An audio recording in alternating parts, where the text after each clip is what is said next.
সারা রাত অবিরাম বৃষ্টির পর এখন একটু বিরতি নিয়েছে।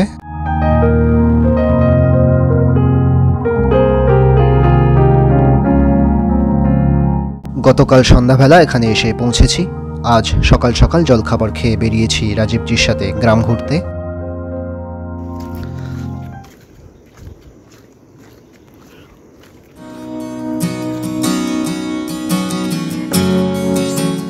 আমাদের সাথে রয়েছে তার পোষা কুকুরটিও। উনি ওনার গেস্টদের নিজেই গাইড করে ঘোরান, এর জন্য কোনো এক্সট্রা টাকা নেন না।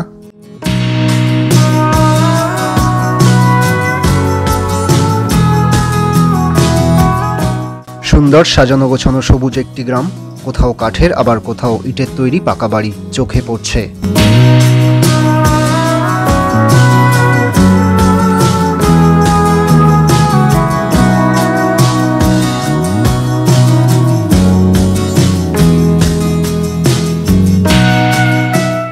এনজেপি শিলিগুড়ি বাগডোগরা থেকে সরাসরি গাড়ি বুক করে এখানে আসা যায়।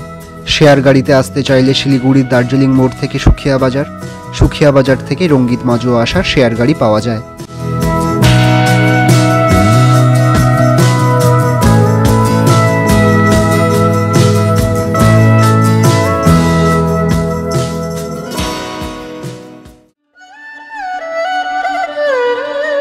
এখানে সারা বছরেই আসা যায়। আমি এসেছি জুন মাসে বর্ষার পাহাড় দেখতে। এই সময় পাহাড়ের সৌন্দর্য খুব সুন্দর হয়, বৃষ্টির জলে পাহাড় পুরো সবুজ হয়ে ওঠে।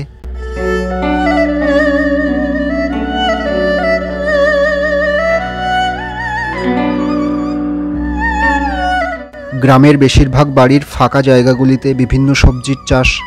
বর্ষার জলে আরও তরতাজা এখন।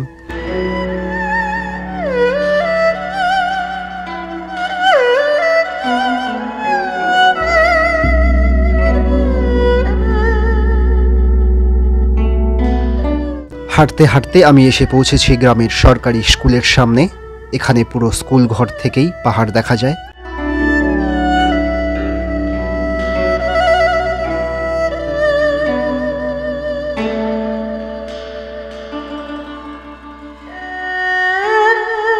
গ্রামের বেশিরভাগ মানুষই খ্রিস্টান। সামনের ওই লাল বাড়িটা একটি চার্চ, এছাড়া আরও অনেক চার্চ রয়েছে শুনলাম।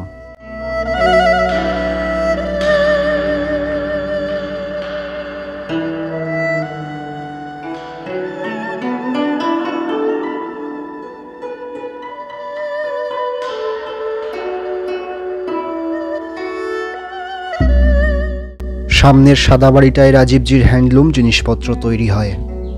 গ্রামের মেয়েরাই এখানে কাজ করেন, এখন অবশ্য বন্ধ আছে।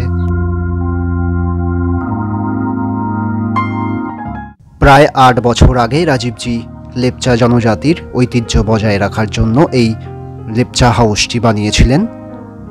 এখন এটি গ্রামের একটি টুরিস্ট স্পট হয়ে দাঁড়িয়েছে।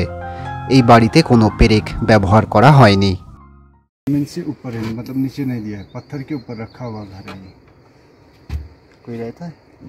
अभी नहीं रहता, ये भी टूरिस्ट के लिए ही बात में। अच्छा,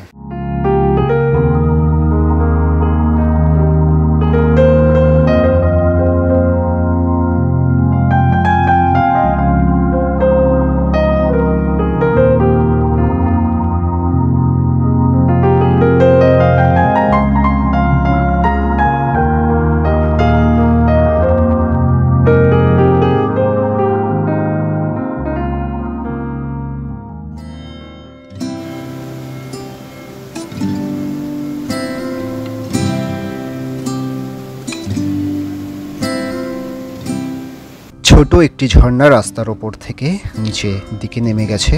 তার ওপর শ্যাওলা ধরা জরা জীর্ণ দুটি সেতু রাস্তাকে এপার ওপার করেছে।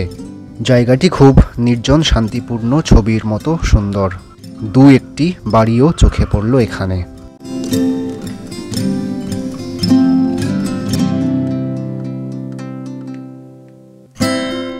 এখন যাচ্ছি গ্রামের বিখ্যাত একটি ঝর্ণা দেখতে, নেপালি ভাষায় যার নাম সাউজি খোলা।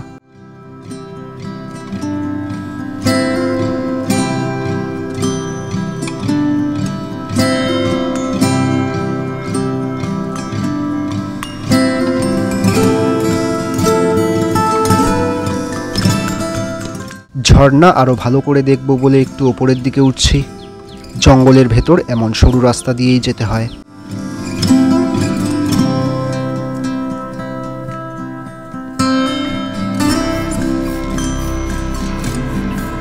একটু হাঁটার পর এইরকম একটা জায়গায় এসে দাঁড়িয়েছি।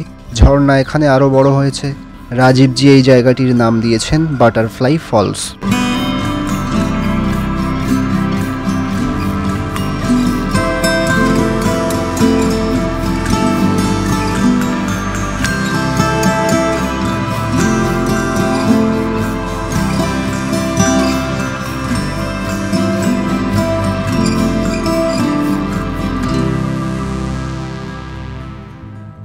যারা এই জঙ্গলের ভেতর ঝর্ণার পাশে টেন্টে থাকার অভিজ্ঞতা নিতে চান তাদের জন্য রাজীবজি টেন্টে থাকার ব্যবস্থাও করে থাকেন।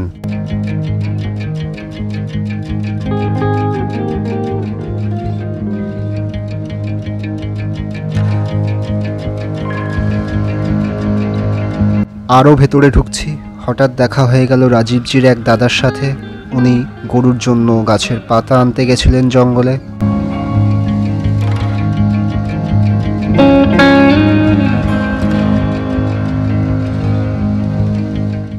এখন যে জায়গাটায় এসে দাঁড়িয়েছি মূলত এই জায়গাটাই সাউজি খোলা নামে পরিচিত।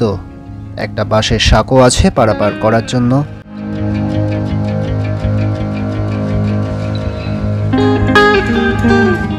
বর্ষার বৃষ্টির জলে ঝর্ণা এখন ভয়ঙ্কর রূপ নিয়েছে।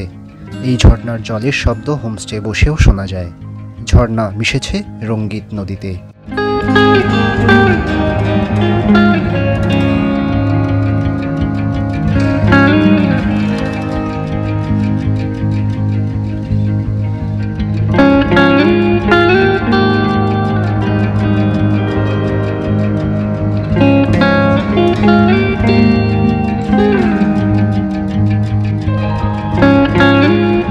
ঝর্ণা দেখে হোমস্টে ফিরছি একটা অদ্ভুত সুন্দর রাস্তা দিয়ে।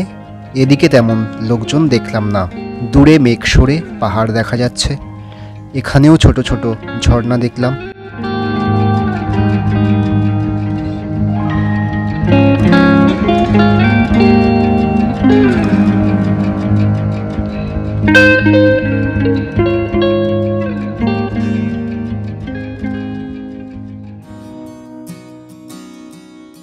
রঙ্গিত মাজুয়া গ্রামে উঠেছি।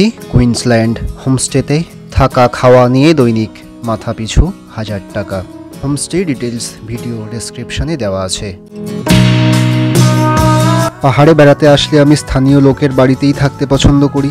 এতে যেমন প্রকৃত নেপালি পরিবারে থাকার অভিজ্ঞতা হয়, তেমন নেপালি খাবার চেখে দেখারও সুযোগ থাকে।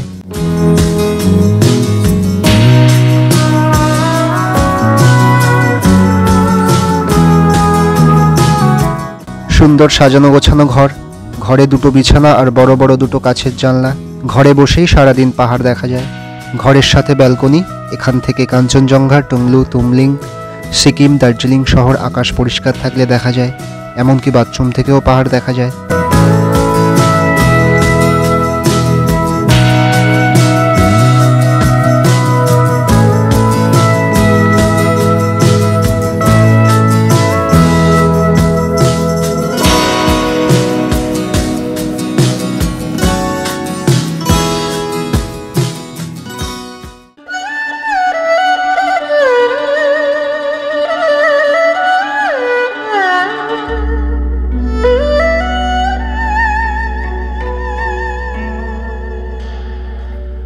রান্নাঘরটিও খুব সুন্দর।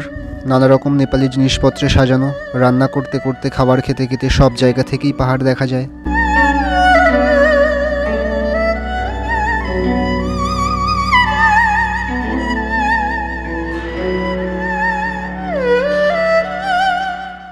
ভিডিওটি কেমন লাগলো কমেন্ট করে অবশ্যই জানাবেন। আর সাথে লাইক, শেয়ার, সাবস্ক্রাইব করতে ভুলবেন না।